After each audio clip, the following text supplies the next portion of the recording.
আকাশবাণী কলকাতা। স্থানীয় সংবাদ পড়ছি ধৃতি সেন শর্মা।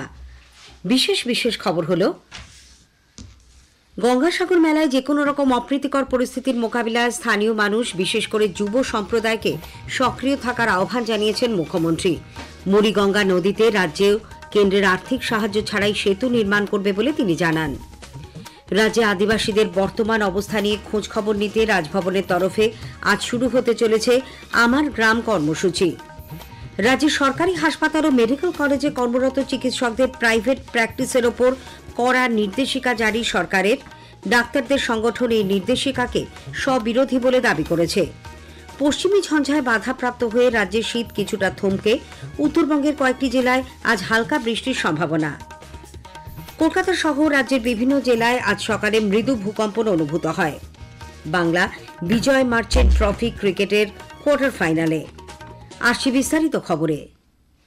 আসন্ন গঙ্গাসাগর মেলায় যে কোনো রকম অপ্রীতিকর পরিস্থিতির মোকাবিলায় স্থানীয় মানুষ, বিশেষ করে যুব সম্প্রদায়কে সক্রিয় থাকার আহ্বান জানিয়েছেন মুখ্যমন্ত্রী মমতা ব্যানার্জি। গতকাল সাগর মেলার প্রস্তুতি খতিয়ে দেখতে গঙ্গাসাগরে এক অনুষ্ঠানে তিনি বলেন, এই ধরনের উৎসব দেশের সব মানুষের মিলনের মেলা। কোন কোন শক্তি বিশৃঙ্খলা ঘটাতে পারে সেটা তরুণদের লক্ষ্য রাখতে হবে। বিশেষ কৃতিত্বের জন্য প্রশাসন থেকে তাদের পুরস্কৃত করা হবে বলেও মুখ্যমন্ত্রী জানিয়েছেন। অনুষ্ঠানে মুখ্যমন্ত্রী জানান, মুড়িগঙ্গা নদীতে রাজ্য কেন্দ্রীয় সরকারের আর্থিক সাহায্য ছাড়াই সেতু নির্মাণ করবে। এর জন্য খরচ ধরা হয়েছে 1,500 কোটি টাকা। টেন্ডার পাস হয়ে গেলেও সেই কাজ শেষ হতে 2 থেকে 3 বছর সময় লাগবে। এই সেতু নির্মাণের কাজ শেষ হলে সাগরদ্বীপের অর্থনীতিতে ইতিবাচক প্রভাব পড়বে বলে তিনি উল্লেখ করেছেন। গঙ্গাসাগর সেতু তৈরি করার প্রয়োজন আছে। 1,500 কোটি টাকার মতো খরচা হবে এবং আগামী 2-3 বছর লাগবে এটা তৈরি করতে। আর এটা হয়ে গেলে গঙ্গাসাগরের মানুষ যেমন উপকৃত হবেন, সুন্দরবনের মানুষ যেমন উপকৃত হবেন, সেরকম তীর্থযাত্রীরা দলে দলে আসবেন গঙ্গাসাগরে কপিল মুনির আশ্রম পরিদর্শন করতে এবং গঙ্গাসাগরকে দেখতে। অনুষ্ঠান শেষে মুখ্যমন্ত্রী স্বেচ্ছাসেবী সংগঠন ভারত সেবাশ্রম সংঘের সাধুদের সঙ্গে দেখা করেন। এরপর কপিল মুনির মন্দিরে পুজো দেন। মন্দিরে পুজো দেওয়ার পর আশ্রমের প্রধান মহান্ত জ্ঞানদাসের সঙ্গে দেখা করে প্রাকৃতিক কারণে তৈরি হওয়া মন্দিরের সংকট নিয়ে আলোচনা করেন মুখ্যমন্ত্রী। রাজ্যে আদিবাসীদের বর্তমান অবস্থা নিয়ে খোঁজ খবর নিতে রাজভবনের তরফে আজ শুরু হতে চলেছে আমার গ্রাম কর্মসূচি। এর আওতায় রাজ্যপাল সিভি আনন্দ বোস ধাপে ধাপে রাজ্যের বিভিন্ন আদিবাসী গ্রামে যাবেন। তাদের সঙ্গে কথা বলে বিভিন্ন সরকারি সামাজিক সুরক্ষা প্রকল্পের সুবিধে সহ অন্যান্য সুযোগ তারা পাচ্ছেন কিনা সেই বিষয়ে খোঁজ খবর নেবেন বলে রাজভবন সূত্রে জানা গেছে। রাজ্যের সরকারি হাসপাতাল ও মেডিকেল কলেজে কর্মরত চিকিৎসকদের প্রাইভেট প্র্যাকটিসের ওপর কড়া নির্দেশিকা জারি করেছে সরকার।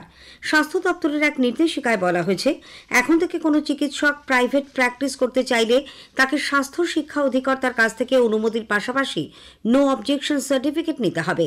কর্মক্ষেত্রের 20 কিলোমিটার এবং সরকারি হাসপাতালের কোয়ার্টারে চিকিৎসকেরা কোনোভাবে প্রাইভেট প্র্যাকটিস করতে পারবেন না। স্বাস্থ্যসাথী কার্ডে চিকিৎসা করলে এখন থেকে চিকিৎসকদের নন প্র্যাকটিসিং অ্যালাউন্স নিচ্ছেন না বলেও হলফনামা দিতে বলা হয়েছে। ডাক্তারদের প্রাইভেট প্র্যাকটিসের বিষয়ে এই নির্দেশিকার স্ববিরোধী বলে ডাক্তারদের সংগঠন সার্ভিস ডক্টরস ফোরাম উল্লেখ করেছে। নির্দেশিকার কড়া সমালোচনা করে সংগঠনের সাধারণ সম্পাদক ডাক্তার সজল বিশ্বাস বলেন, চূড়ান্ত অবৈজ্ঞানিক এবং স্বজন পোষণযুক্ত নীতি আগে পাল্টাতে হবে। লক্ষ লক্ষ টাকার বিনিময়ে কিছু চিকিৎসককে বাড়ির কাছে পোস্টিং দেওয়া হচ্ছে, আর কিছু চিকিৎসক বছরের পর বছর বাড়ি থেকে কয়েকশো কিলোমিটার দূরে পোস্টিং পাচ্ছেন। 20 কিলোমিটারের মধ্যে প্র্যাকটিসের ফরমান চালু করার আগে সরকারকে স্বচ্ছ বদলি নীতি চালু করতে হবে বলেও তিনি দাবি করেন। কর্ণাটকে 2টি শিশুর শরীরে HMP ভাইরাসের সন্ধান পাওয়ার পর সরকারি হাসপাতালের চিকিৎসকদের 2টি বিষয়ের উপর নজর রাখার নির্দেশ দেওয়া হয়েছে। এই রোগীর সংখ্যা বাড়ছে কিনা এবং ভাইরাসে আক্রান্ত রোগীর উপসর্গে কোনো অস্বাভাবিকতা লক্ষ্য করা যাচ্ছে কিনা তার উপর সরকারি চিকিৎসকদের নজর রাখতে বলেছে রাজ্য স্বাস্থ্য দপ্তর। এদিকে রাজ্যে HMP ভাইরাস নিয়ে এখনই আতঙ্কিত হওয়ার কোনো কারণ নেই বলে মুখ্যমন্ত্রী মমতা ব্যানার্জি স্পষ্ট জানিয়েছেন। সাংবাদিকদের প্রশ্নের উত্তরে গতকাল তিনি গঙ্গাসাগরে বলেন, প্রয়োজনীয় সব রকম ব্যবস্থা নেওয়া হয়েছে, সরকার পরিস্থিতির ওপর নজর রাখছে। মুখ্যসচিব মনোজ পান্ত ইতিমধ্যে এই নিয়ে বৈঠক করেছেন। এ রাজ্যে এখনও এই ভাইরাসে আক্রান্ত হওয়ার কোনো খবর নেই।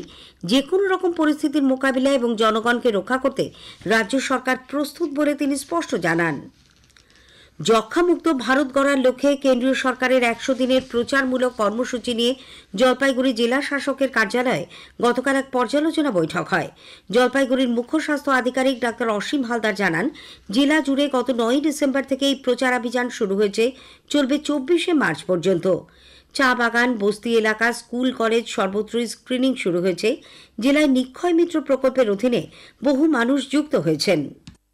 100 ডেজ ক্যাম্পেন, টিবি ক্যাম্পেন যেটা স্ক্রিনিং ক্যাম্পেন, সেটা হচ্ছে ইন্টেন্সিফাইড 100 ডেজ ক্যাম্পেন 9 ডিসেম্বর থেকে আমাদের শুরু হয়েছে।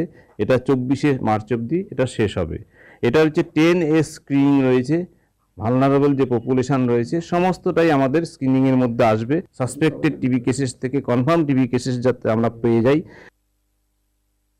বর্ধমান মেডিকেল কলেজ হাসপাতাল কর্তৃপক্ষ বিক্ষোভ সামলাতে তাদের বিরুদ্ধে শিশু বদলের অভিযোগকে কেন্দ্র করে যে অভিযোগ উঠেছিল তা শুধরে নিয়েছে।